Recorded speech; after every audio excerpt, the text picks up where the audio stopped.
Hello everyone. तो current electricity chapter का एक क्वेश्चन ले रहे हैं। तो ध्यान से रीड करके एक बार ट्राई कर सकते हो खुद से। देन इसका सॉल्यूशन देखना। तो बेटा अपन ये पॉइंटर तुम देखो, यहाँ पर 1 ओम और 3 ओम सबको समझ में आ रहा है, पैरेलल में है। क्योंकि बताओ ये जो पोटेंशियल तुम्हें वायर दिख रहा है ना, पॉइंटर देखो, ये पूरा वायर क्या होगा, सेम पोटेंशियल पर होगा। ऐसे ये पूरा वायर भी सेम पोटेंशियल पर होगा और ये पूरा वायर भी सेम पोटेंशियल पर होगा। ठीक है, तो यहां पर क्या है ना, ये पूरा वायर सेम पोटेंशियल पर है। तो बताओ ये पॉइंट और ये और ये, इन दोनों को देखो, 1 ओम और 3 ओम को देखो, ये आपस में कैसे हो गए, पैरेलल में हो गए, क्योंकि सी और डी का पोटेंशियल क्या होगा, सेम होगा। ऐसे ही बताओ ये इधर देखो इन दोनों का, और इन दोनों को देखो, ये दोनों भी आपस में कैसे हो जाएंगे, पैरेलल में हो जाएंगे, क्योंकि इन सी और डी का पोटेंशियल क्या है, सेम है। और ये सारे पॉइंट भी पोटेंशियल क्या है, इनका सेम है। तो पैरेलल में कैसे पहचाना जाता है, अगर पोटेंशियल डिफरेंस सेम हो तब वो पैरेलल में होते हैं। तो ये ओवरऑल पैरेलल में हुआ, ये ओवरऑल पैरेलल में हुआ, और ये दोनों आपस में कैसे हो गए, सीरीज में हो गए। तो हम देखो इसको करेंगे कैसे। सबसे पहले तो बेटा हम ये करंट निकालेंगे कि यहाँ से नेट करंट कितनी चल रही है, इस 50 वोल्ट में से कितनी करंट आ रही होगी। तो हमें पता है कंसेप्ट की, जो करंट चलती है वो ओवरऑल रेजिस्टेंस को देख के निकलती है बैटरी में से। बैटरी में से करंट जो, ऐसा नहीं कि एक बैटरी फिक्स करंट सप्लाई करती है, ऐसा नहीं है। बैटरी में से करंट ओवरऑल रेजिस्टेंस को देख के बाहर आती है। कितना रेजिस्टेंस है उसके अकॉर्डिंग करंट इसमें से बाहर आएगी। फिर हम क्या करेंगे, उस करंट को पैरेलल में डिवाइड करेंगे। अब बताओ इन दोनों में जो करंट चल रही होगी उसका सम इन दोनों में चल रहा होगा, मतलब जितनी करंट इन दोनों में मिलके आ रही होगी उतनी इन दोनों में जा रही होगी, क्योंकि बैटरी से जितनी करंट निकलती है उतनी ही दोबारा हमेशा बैटरी में आनी चाहिए। तो बताओ जो करंट इधर गई, कुछ हिस्सा इधर जाएगा, कुछ हिस्सा इधर जाएगा। अब अगर किसी को ये लग रहा हो कि सीओडी तो पूरा वायर में कोई रेजिस्टेंस ही नहीं है, कोई पोटेंशियल डिफरेंस नहीं है, तो इसमें करंट क्यों चल रही है। तो बेटा जो V equal to I R का फॉर्मूला है वो कल रजिस्टर के लिए लगता है।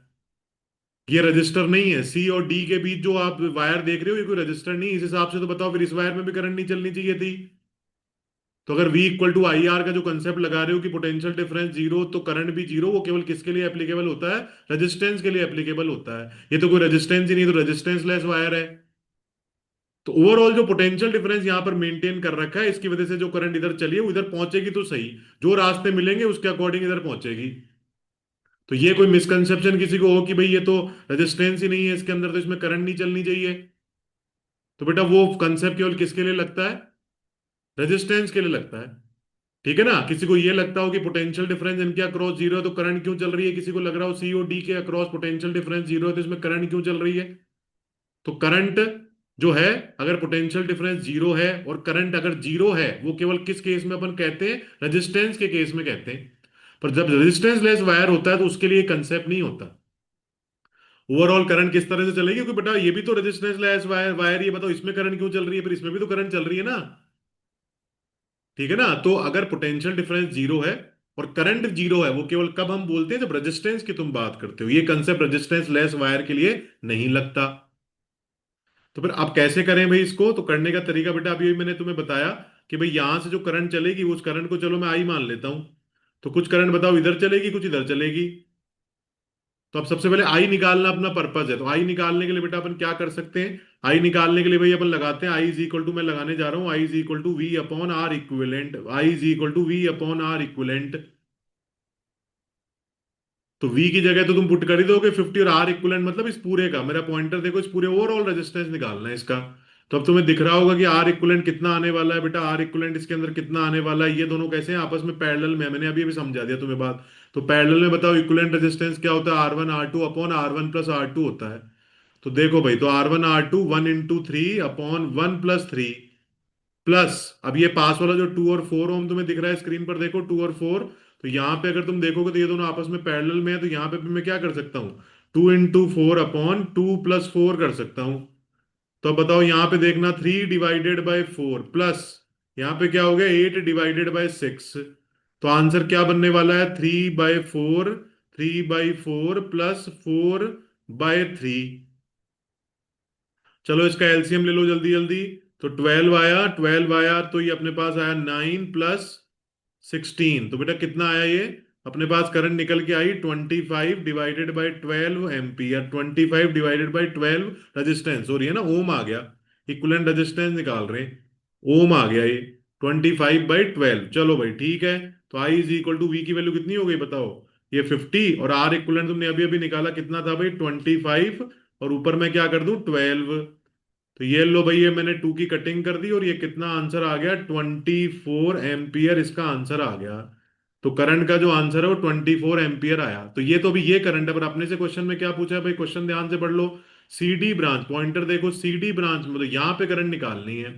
तो अब एक कंसेप्ट में बेटा फिर से तुम्हें बताता हूँ कि भाई जब पैरेलल में, जब अपन करंट का डिवीजन करते हैं, पैरेलल में जब करंट का डिवीजन करते हैं तो हम कैसे करते हैं। एक मैं एग्जांपल यहाँ ड्रॉ कर रहा हूँ, मान लो एक रेजिस्टेंस इधर है और एक रेजिस्टेंस इधर है, और मैंने करंट इधर आई चलानी है, और यहाँ पे इसका रेजिस्टेंस अगर R1 है और ये रेजिस्टेंस अगर R2 है, मुझे मान लो I1 करंट लिखनी है, इसमें से कितनी करंट होगी। तो करंट जो इनवर्स रेशियो में डिवाइड होती है, तो इनवर्स रेशियो में डिवाइड होती है, मतलब अगर 1 में से करंट निकालनी है तो 2 को ऊपर रखना पड़ता है। ये कंसेप्ट अगर तुमने चैप्टर अच्छे से पढ़ा होगा तो तुम्हें जरूर आता होगा। इनवर्स रेशियो में करंट डिवाइड होती है, तो ये करंट निकालनी है तो इसका इनवर्स वाला, सामने वाला रेजिस्टेंस ऊपर रखना होता है, इनवर्सली प्रोपोर्शनल। तो R2/R1 + R2 इंटू आई टोटल मतलब जिसको तुम्हें डिवाइड करना है, दैट इज आई। ऐसे ही सिमिलरली अगर टू में करंट निकाल रहे हो, इसमें से करंट अगर निकाल रहे हो, तो बेटा उसके सामने वाला रेजिस्टेंस ऊपर रखना पड़ेगा। तो उसके सामने वाला रेजिस्टेंस क्या है, R1/R1 + R2 इंटू क्या कर दोगे, आई कर दोगे। तो बस अब मुझे इसका मतलब ये समझ में आ गया बेटा, इसका मतलब अपने को ये समझ में आ गया कि अब हम I1 और I2 निकाल लेंगे जल्दी जल्दी। तो I1 और I2 बेटा निकाल के तुम दिखा सकते हो कि जरा पॉज करके निकालो, फिर मैच चेक करना कि तुमने सही निकाला कि नहीं। तो चलो मैं लिखता हूं अब यहाँ पे, I1 मैंने बोला सामने वाला रेजिस्टेंस ऊपर रखना है, तो 3 अपॉन नीचे क्या करना है, R1 + R2 मतलब 1 + 3। तो 1 + 3 कर रहा हूँ, और मल्टीप्लाई किससे करूं बताओ। मल्टीप्लाई बेटा मुझे टोटल करंट से करना है, वो कितनी आ रही है, 24। बताओ आई कितनी आ रही है, इधर से 24 आ रही है। तो अब तुम चेक करना, 3/4 इंटू 24। तो अपने पास कितना निकल के आ गया, 6 इंटू 3 मतलब 18 एम्पियर। तो I1 निकल के आ गया। और I2 ऑब्वियसली कितना निकल के आ गया, दोनों का सम I1 + I2 बताओ कितना होगा, 24 होगा। दोनों का सम कितना होगा, 24 होगा। तो 18 अगर 1 ओम में से जा रही है, 18 अगर 1 ओम में से जा रही है, तो इसमें से कितनी जाएगी, सब्ट्रैक्ट कर लो। तो डायरेक्ट मैं लिख रहा हूँ 6 एम्पियर हो गया, 24 - 18 6 एम्पियर हो गया। चलो सर, ये बात तो बढ़िया हमें समझ में आ गई। अब इसके बाद बेटा, अब बात अब ऐसी है कि अगर मुझे ये करंट भी पता लग जाए ना, तो मैं देख लूंगा कि इधर से कितनी करंट आ रही है, इसमें कितनी करंट है, तो बाकी बची हुई इधर भेज दूंगा। ये करंट कैसे निकालूं, ये करंट भी बेटा उसी तरीके से निकालूंगा, पैरेलल में करंट का क्या करूंगा, मैं डिवीजन करूंगा। टोटल बताओ इन दोनों में से टोटल मिला के कितनी करंट इस तरफ जा रही है, इस तरफ बेटा कितनी करंट जा रही है, 24 एम्पियर जा रही है। इसका मतलब अगर मैं इसको करंट को मैं कह रहा हूं बेटा I3, इसको मैं I3 करंट कह रहा हूं। तो अगर मैं I3 करंट लिखने जाऊं बेटा, I3 करंट अगर मैं लिखने जाऊं, तो I3 = कितना होने वाला है, I3 बेटा होने वाला वही सामने वाला रेजिस्टेंस, 4/4 + 2। तो 4/4 + 2 इंटू क्या करेंगे, 24 करेंगे भाई। बताओ मैंने बोला 2 में करंट निकालनी, तो सामने वाले को ऊपर रखो, इनवर्सली प्रोपोर्शनल। तो बताओ ये 6 और ये 20 और 4 आ गया, तो कितना आ गया, 16 एम्पियर आ गया। इसका मतलब बेटा एक और चीज अभी अभी हमें पता लगी कि ये करंट कितनी आ गई, 16 एम्पियर आ गई। This current is 16 ampere. और ये कितनी आई थी बताओ, I1, I1 बेटा आई थी 18 एम्पियर। तो बताओ अगर ये 18 है, 16 है, तो बाकी किधर से जा रही होगी, इस रास्ते से जा रही होगी। बाकी किस रास्ते से जा रही होगी, इस रास्ते से जा रही होगी। तो बताओ इधर से कितनी आ गई फिर, 2 एम्पियर। 18 में से 16 सब्ट्रैक्ट किया 2। अब देखो मैंने क्या बोला था, जितनी करंट बैटरी से निकलती है उतनी एंटर करनी चाहिए। जरा देखना अभी कमाल की बात, I2 जो है, I2 बताओ कितना था, I2 बेटा मैंने इधर लिखा हुआ है, ध्यान से देखो स्क्रीन पर, 6 एम्पियर।